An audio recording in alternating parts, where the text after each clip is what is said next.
el rato que prendo la cámara se me achica la... Voy a acercar la cámara al pizarrón.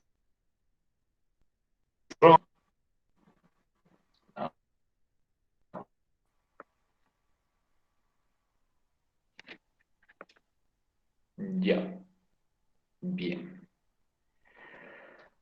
Bueno, entonces, buenas tardes, queridos estudiantes. Vamos a continuar con el avance de filosofía política, el seminario del pensamiento de Lorenzo Peña. La clase pasada empecé a hablarles sobre el igualitarismo. Entonces, a ver, igualitarismo. A ver, voy a poner aquí.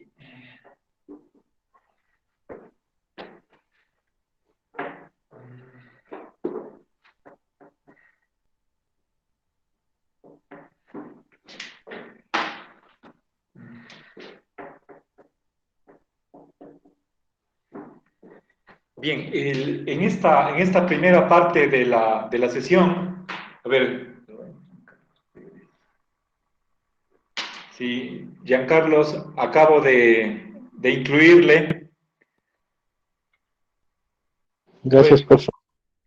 el, indiqué que la igualdad era el núcleo de la justicia, en el sentido de que una regla justa es una regla igualitaria, o que sobre todo la justicia, cuando tiene que ver con el tratamiento justo era el tratamiento igual. Bien, entonces ahora me preguntaba, ¿y en qué somos iguales? Y la respuesta era que tenemos, eh, tenemos una igual pertenencia a la misma.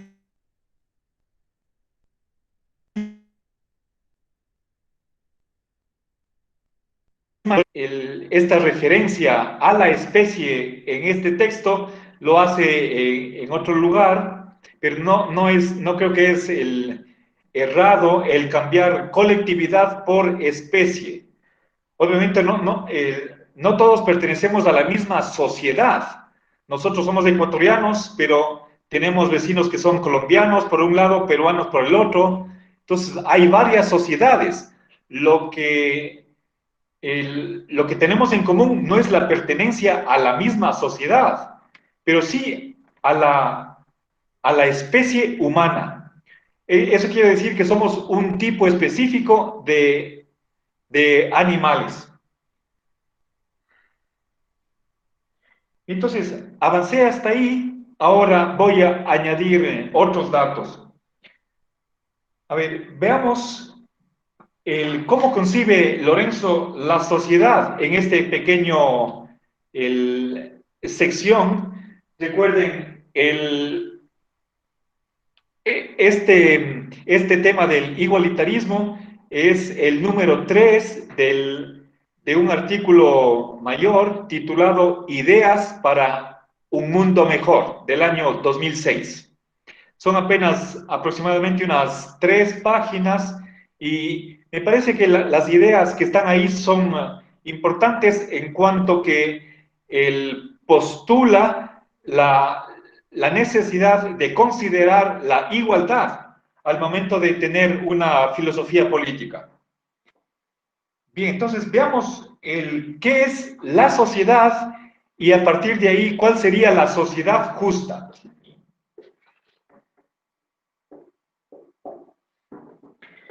Bien, hay en primer lugar un momento, o si quieren ustedes, un aspecto descriptivo. Si nosotros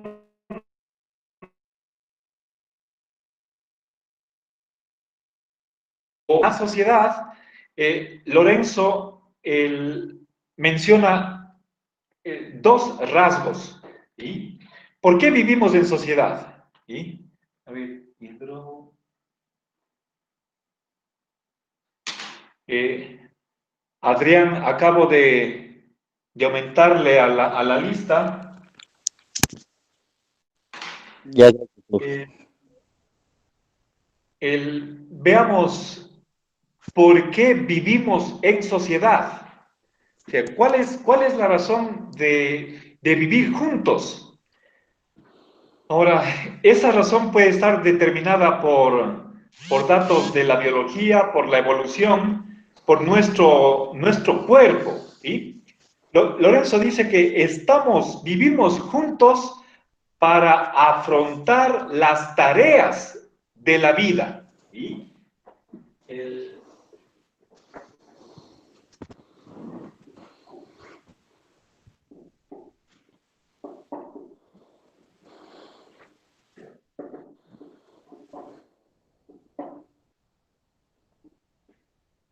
este es un primer dato que hay que tener en cuenta.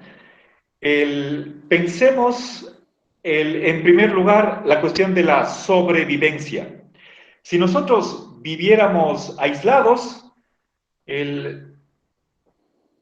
seguramente no vamos a poder mantenernos en la vida, como lo hacen individuos de otras especies, no así el ser humano.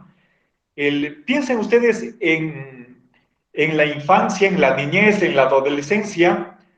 Nosotros en esos años dependemos casi totalmente de la familia, y si nosotros estuviéramos pensando en qué pasaba hace 1000 años, el, hagamos un poco de historia, o mejor dicho, prehistoria, la paleoantropología.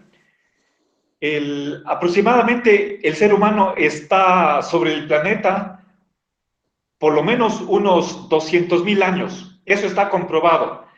Y posiblemente incluso ese periodo podría alargarse hasta los 300.000 años. Pero durante la mayor parte de ese tiempo, podríamos decir un 95%, el, el hombre ha tratado simplemente de sobrevivir. La esperanza de vida que tenían nuestros antepasados remotos era de aproximadamente unos 18 años. No quiere eso decir que a esa edad ya la gente se moría, pero era, dadas las circunstancias del entorno, del ambiente en el que vivían, dada su capacidad de sobrevivencia, era una proeza, un heroísmo sobrevivir. Entonces, en situaciones adversas, dificilísimas, creo que el mayor logro del ser humano en ese tiempo prehistórico era sobrevivir. Es decir, el mantenerse con vida. ¿Sí? Ahora, el, entonces, fíjense, el, una de las ventajas de vivir juntos es sobrevivir. Eso sobre todo si tenemos un punto de vista histórico. Entonces, ahora, las tareas del ser humano no es obviamente solo permanecer con vida, sino progresar, prosperar, el ir de bien en mejor, el desarrollo, la realización. Por otra parte, el segundo aspecto de la sociedad, y esto, fíjense, esto no es nada normativo, sino que estamos a un nivel descriptivo de la realidad, de cómo es la sociedad. Y no digo cómo debería ser. Vivimos en sociedad para participar de sus ventajas. ¿Sí? Recuerden, participar simbolizo con la epsilon, participar de las ventajas. ¿Sí? Hay cosas que jamás las obtendríamos si no fuera por la colaboración social, por la división del trabajo. Es decir, hay gente, por ejemplo, que se dedica a investigar el, En nuestros días el ejemplo más claro es investigar cómo se puede combatir una enfermedad. ¿Sí? Tenemos, por ejemplo, una vacuna. Nosotros seríamos incapaces de inventar una vacuna. El, para eso se requiere años de especialización y esa especialización es posible solo porque hay gente que se dedica a eso. Tenemos quien maneja el transporte, quien hace el pan, tenemos el periodista que elabora noticias, etcétera, etcétera. Eso solo es posible por vivir juntos, ¿sí?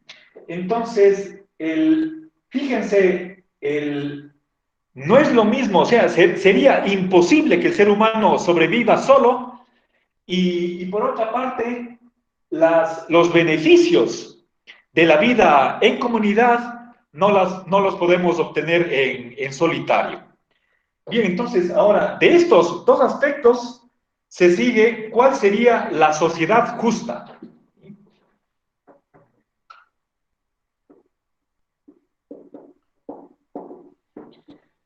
Bien, entonces, a ver, mejor creo que pongamos más bien acá. ¿Sí?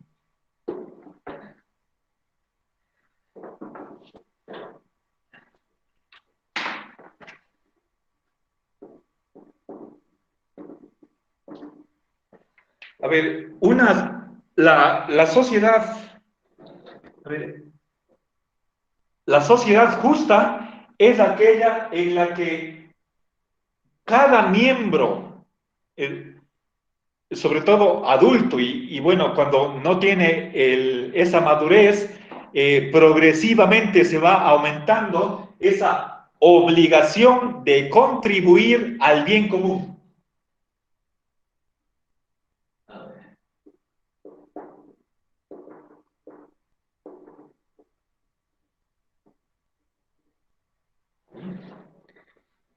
Y por otra parte, de esta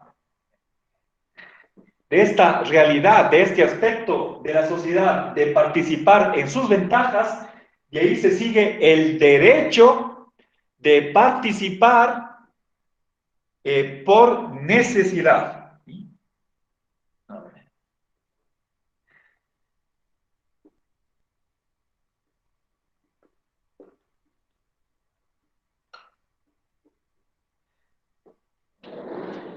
A ver, verán, entonces, estoy aquí pasando a lo que es normativo, a lo que debería ser, en primer lugar, una obligación y en segundo lugar, un derecho. ¿Cómo se hace esta contribución? Tiene que hacerse de acuerdo a las posibilidades, a las capacidades de cada uno.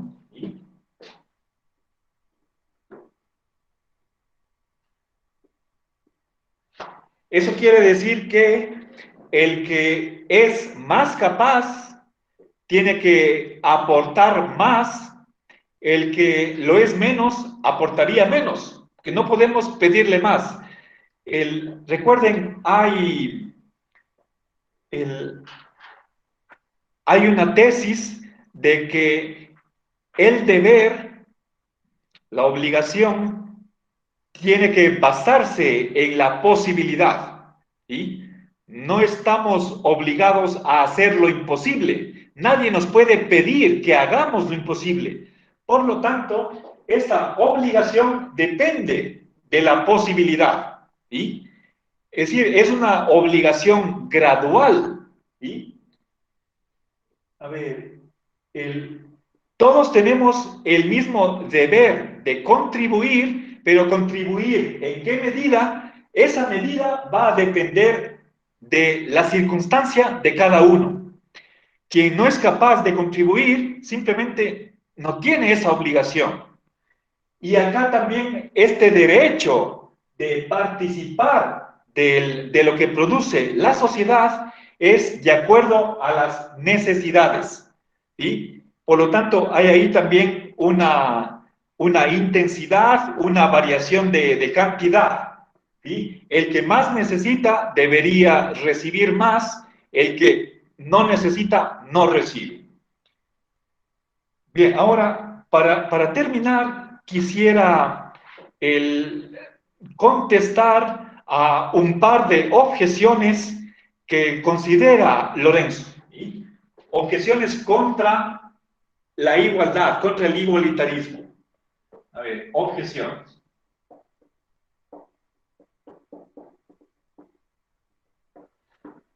A ver, la primera objeción contra la igualdad es la de que generaría irresponsabilidad.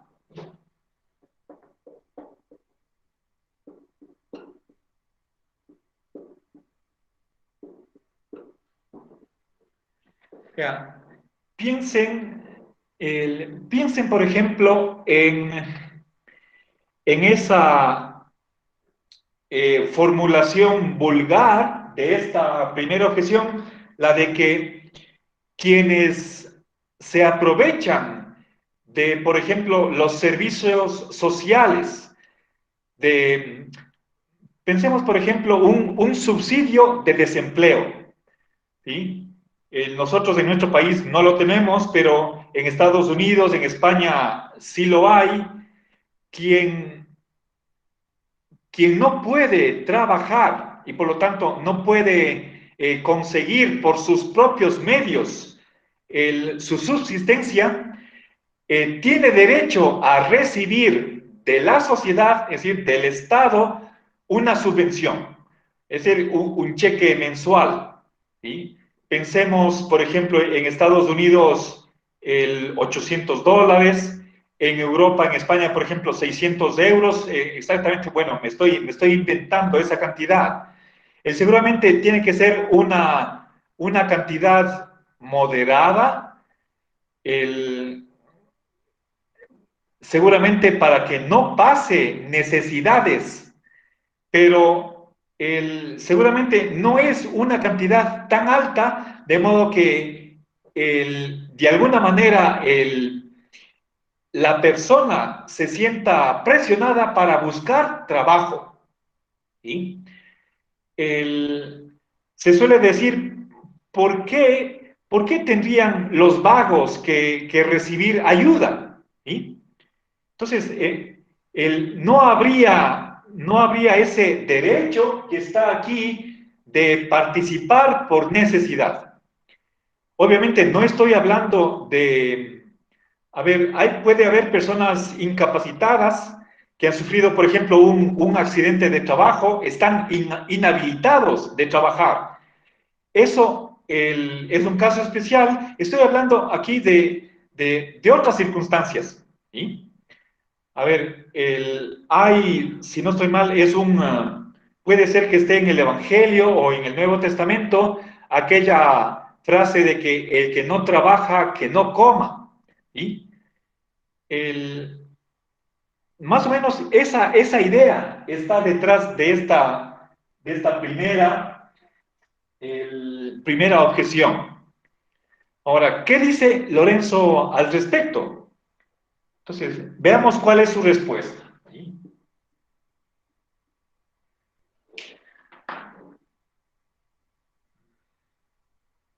A ver, primero, Lorenzo dice que este derecho de recibir por necesidad está condicionado a que la persona cumpla con su obligación de contribuir al bien común.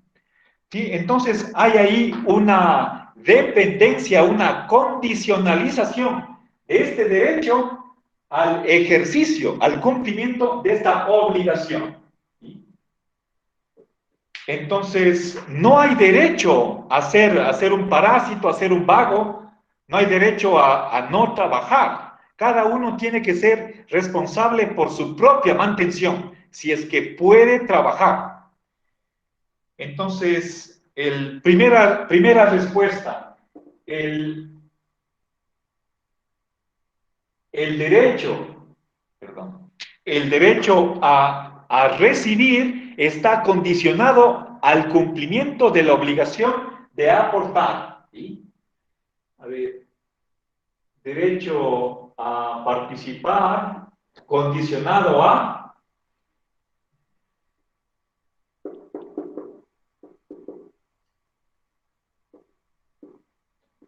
a obligación de contribuir. ¿Ya? Obligación de aportar. Y en segundo lugar, Lorenzo pone una restricción a este derecho de contribuir, de participar por necesidad. Lo que quiere Lorenzo es que es lo que uno recibe de los demás, eh, no impida el crecimiento, el incremento del bien común. Lo más importante es el bien común. Si es que ese bien común se ve de alguna manera amenazado por este criterio de distribución por necesidad, entonces habría que restringir, limitar para no mermar el incremento del bien común.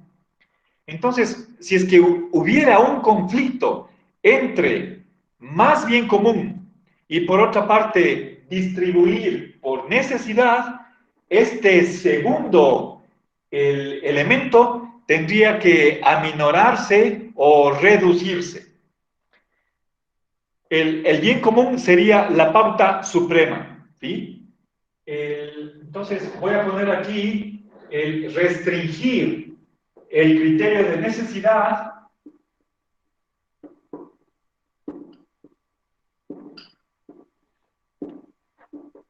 el criterio de necesidad, siempre y cuando esté en conflicto con el aumento, con el desarrollo del bien común, ¿sí? O si quieren, para ponerlo en términos positivos, para alentar, incentivar el crecimiento del bien común, ¿sí? Para aumentar el bien común, ¿sí? Para incentivar.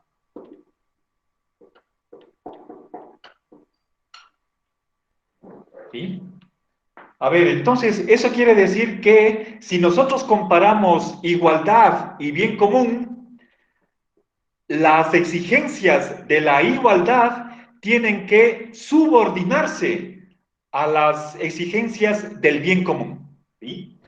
Entonces, fíjense, este criterio de distribuir por necesidad es igualitario y ese criterio va a aminorarse para que se acople, ¿sí? Para dar predominancia al bien común.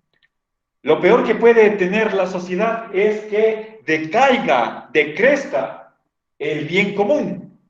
Si es que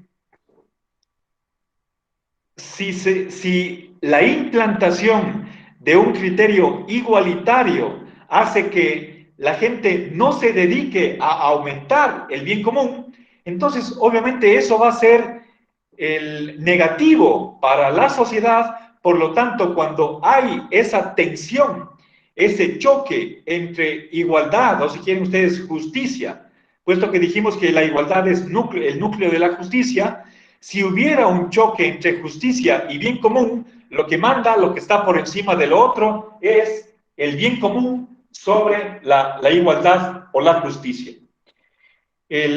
Tenemos otro texto, pero que veremos en otra ocasión, en el que profundizaremos sobre esta idea de que el bien común está por encima de la igualdad, ¿sí? Y en segundo lugar, y con esto termino esta primera parte, hay una segunda objeción contra la igualdad y es la de que la necesidad podría equipararse con el deseo.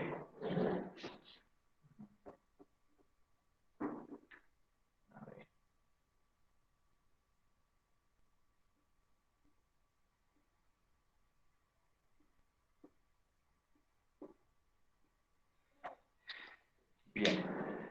A ver, miren, les voy a poner ejemplos de deseos que tienen las personas, pero que para ellas podría ser cuestión necesaria, y sin embargo nosotros veríamos con recelo esa equiparación. ¿Sí? Pensemos, por ejemplo, en situaciones de personas acomodadas, millonarias, y que creen que es necesario lucir, por ejemplo, una joya o un collar de 100.000 euros.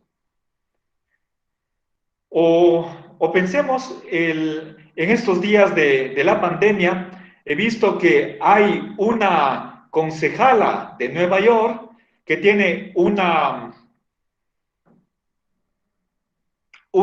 refrigeradora de $23.000 y en su congeladora tiene unos 8 litros de helados.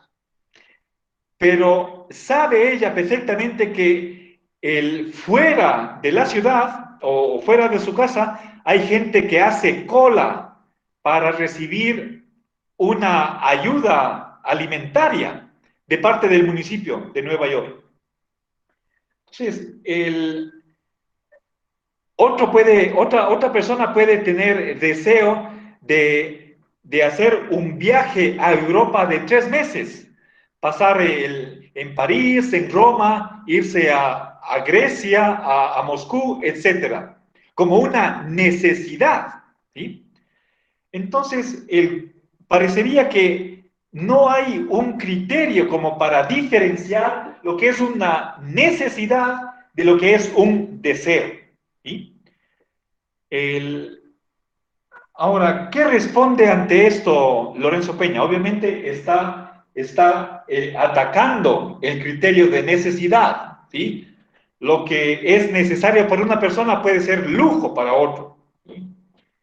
Bien, entonces, Lorenzo Peña, ¿sí? Tiene lo siguiente que responder, que lo que es necesario está determinado por criterios sociales. ¿Sí? Entonces, esta necesidad determinada por socialmente, ¿sí? Determinada socialmente. ¿Sí? Eh, A ver, eso quiere decir que tendríamos que hacer comparaciones intersubjetivas. Es decir, ¿qué está pasando con otros, con otras personas? Si salgamos del punto de vista individual de las personas y veamos más bien el punto de vista de la colectividad. Entonces,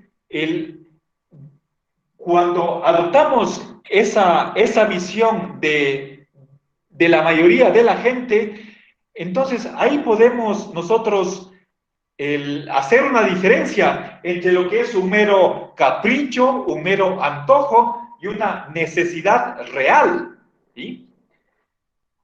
Ahora, por otra parte también, aunque no lo dice en este lugar, podemos nosotros tomar en cuenta que en parte estas necesidades están en función de nuestro ser. Nosotros somos seres animales, somos un tipo especial de animales y esa corporalidad animal de alguna manera está dictando de qué es lo necesario para nosotros, tomando en cuenta ese cuerpo que tenemos. ¿Sí? Necesitamos agua, alimentación, vivienda, etcétera, salud, ¿sí? Trabajo. Bien, entonces, cuando, cuando apelamos a la sociedad, pasamos a lo que es intersubjetivo. Mientras que acá los deseos, eso puede ser totalmente subjetivo. ¿Sí? Entonces, un criterio intersubjetivo.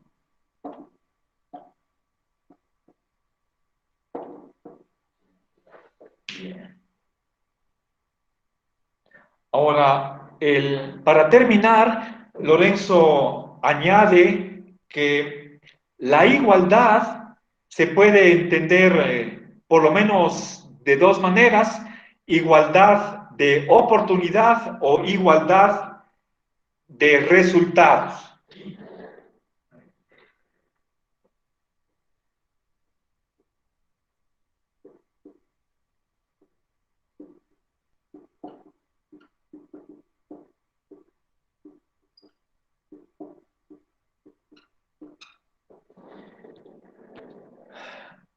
A ver, no me voy a extender mucho en esta distinción. La vimos nosotros en el seminario de axiología. Lo que sí quisiera señalar aquí es que cuando hablamos de igualdad de oportunidades, o también en lo que insiste Amartya Sen, que Premio Nobel de Economía, igualdad de capacidades.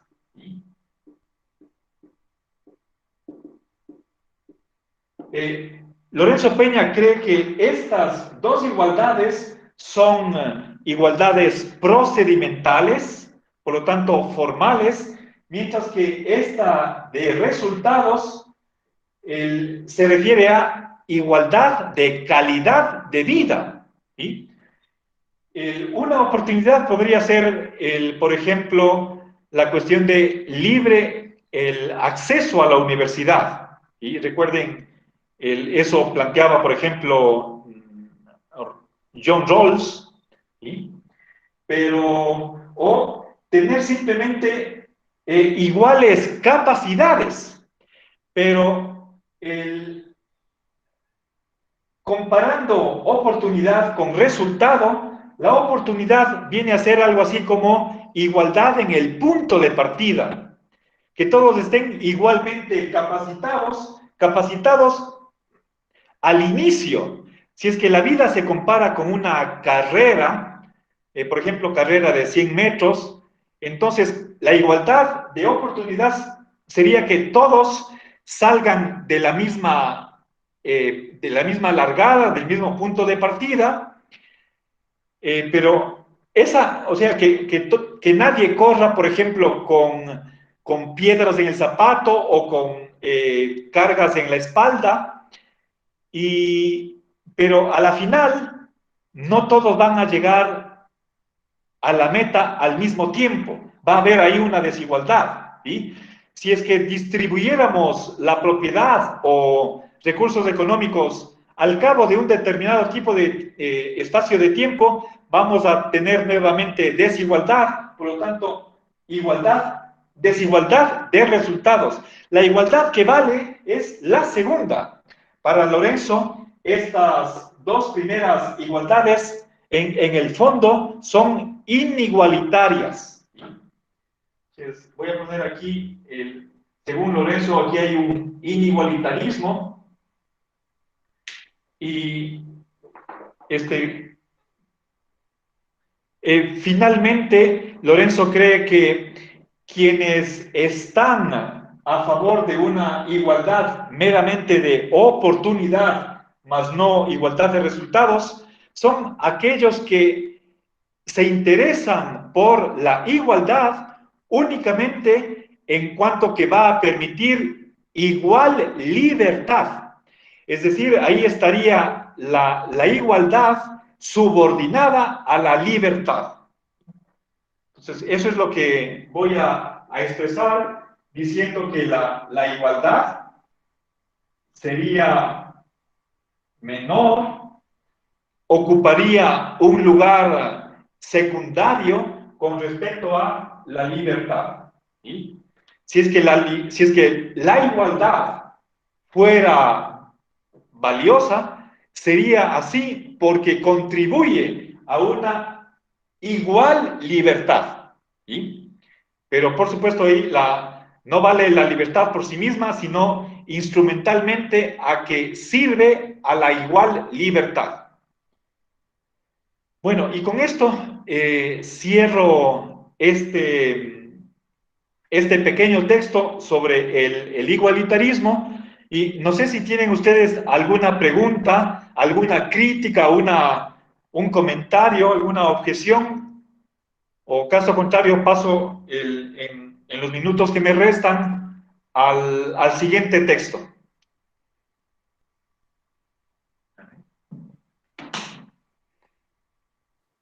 Profe, tal vez, buenas tardes, si es que ¿Sí? pudiera darnos un ejemplo, si existe algún criterio para, en este caso, poder comprobar si es que las obligaciones o los deberes de las personas, de todas las personas, estarían cumpliendo a nivel proporcional con el goce de los derechos o de los bienes que reciben comunitariamente.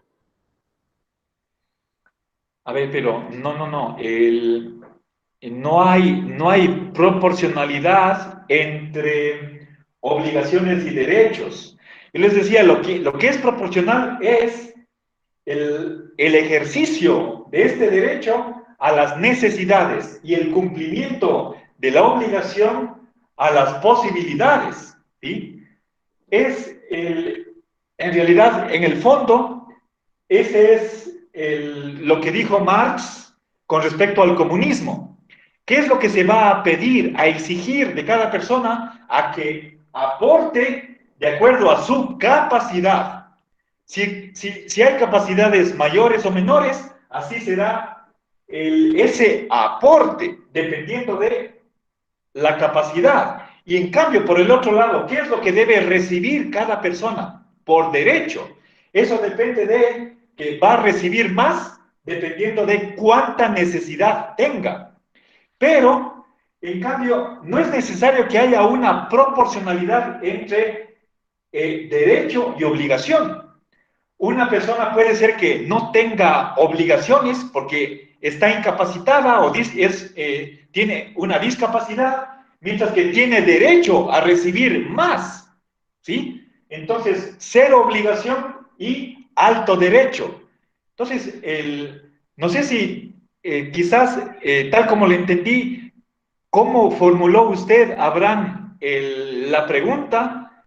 El, creo que desde el punto de vista de Lorenzo, él no está diciendo que debería haber una correlación proporcional entre cumplimiento de obligaciones y ejercicio de derechos, satisfacción de derechos, sino que aquí tenemos la proporcionalidad y está dependiendo de la necesidad y la capacidad o posibilidad. No sé si respondí, Abraham, a su inquietud. En otras palabras, resumiendo, la pregunta, la suposición de la pregunta, la estoy corrigiendo. No es tal como usted formula. ¿Sí? Sí, profe, gracias. O sea, sí, eso sí o sea, le formulé mal en realidad.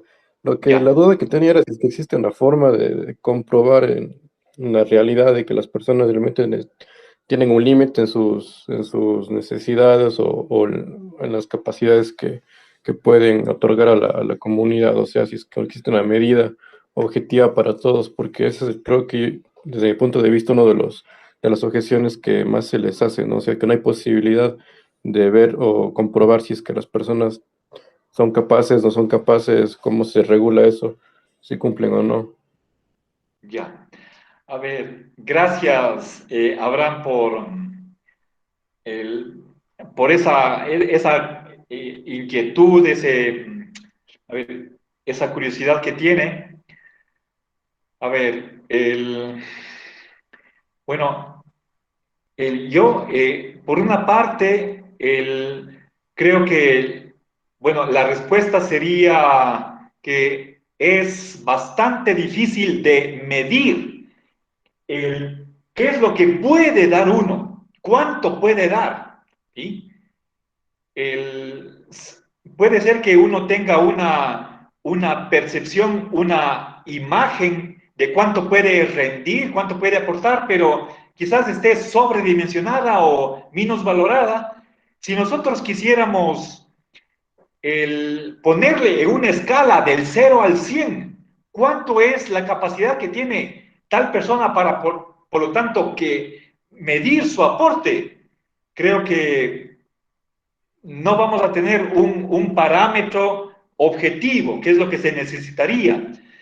E igual, por lo que respecta a las necesidades, o sea, cuando tratamos de cuantificar, por una parte, la capacidad para exigir el aporte y por otra parte, la necesidad para otorgar los medios, los recursos, ahí siempre nos vamos a topar con una imprecisión, una inexactitud, pero a pesar de que usted menciona una dificultad real, yo creo que esa dificultad, ese problema, no va a impedir a que tengamos ciertos raseros, ciertos criterios generales, o si quieren ustedes, un poco difusos. Quizás otra manera de ampliar la misma respuesta podría decir es que por un lado, o sea, no podemos tener esa idea mercantilista de que a ver, tanto me das, tanto te doy. Eso se mide en dólares, hay ahí algo cuantitativo, pero Lorenzo está contra esa idea del mercado de que lo que uno reciba esté en función de lo que uno da. ¿Sí? Eso tiene vigencia en el mercado libre, pero Lorenzo está en contra del mercado libre. A ver, por otra parte, Lorenzo no insiste tanto, no en este artículo, pero en otros escritos, posiblemente veamos al momento de hablar de la justicia. Tenemos un escrito sobre criterios de distribución. Está más adelante, usted podría ver a ver, perdón, aquí tengo la lista. El, seguramente está en el texto número 15, que está planificado para el primero de julio. Ahí Lorenzo minimiza el papel de la responsabilidad en las relaciones sociales y también cuestiona la cuestión el tema del merecimiento. ¿Sí? ¿Qué es lo que aporta uno y qué es lo que se merece uno? Esas cuestiones son bastante complicadas de determinar y por lo tanto quisiera que se interprete lo que yo dije no de una manera cuantitativa, numérica, sino más bien en términos generales. Creo que nosotros podemos manejar en lugar de cantidades, en lugar de un quantum, sí podríamos manejar términos difusos como bastante, mucho, poco, y por lo tanto estamos empleando criterios laxos, amplios, en lugar de lo que es preciso, exacto. Entonces, quizás bueno, en realidad Lorenzo está en contra del mérito, en contra de la responsabilidad. Entonces, habría que matizar, ¿sí? Entonces, yo ya, en realidad, ya de alguna manera estaba diciendo que este criterio de necesidad no es absoluto, sino que está subordinado al bien común, ¿sí? Y esta cuestión qué es lo que debe contribuir cada uno, tampoco hay que entenderlo en un sentido matemático, sino en un sentido meramente de proporcionalidad, simplemente a mayor capacidad, mayor contribución. Pero ese más que no es, no habría que entenderle en sentido de deme la cantidad, ¿sí? Bueno, espero que estas ideas le ayuden para ver por dónde va Lorenzo. Gracias, profesor. Bien, no sé si tal vez ya me quedan apenas 3 minutos. Creo que ya no voy a poder avanzar el siguiente tema. Tenía planificado el presentar el argumento de la lotería de la supervivencia. Voy a dejar para mañana alguna otra dificultad para ya cerrar con este tema. Obviamente, en 3 páginas en realidad es muy poco lo que dice Lorenzo. Recuerden que es simplemente un elemento más de entre unos, a ver, en total son 18 puntos que constituyen este escrito de ideas para un mundo mejor, y no hay como esperar que desarrolle al detalle, ¿sí? Pero no he visto en otros lugares que Lorenzo trate de la igualdad. Por eso es que saqué este pequeño texto para incluirlo en la antología. Bueno, entonces, si es que no hay ninguna otra intervención de parte de ustedes, voy ya a terminar la clase. Si me permiten, quiero aquí ¿ya? Solamente quiero que conste en la grabación quienes estuvieron presentes aquí, y con eso me despido. Bueno, que tengan una buena tarde. Muchas gracias. Que pasen bien. Gracias, profe, hasta luego. Hasta luego, profe. Gracias. Hasta luego. Hasta luego.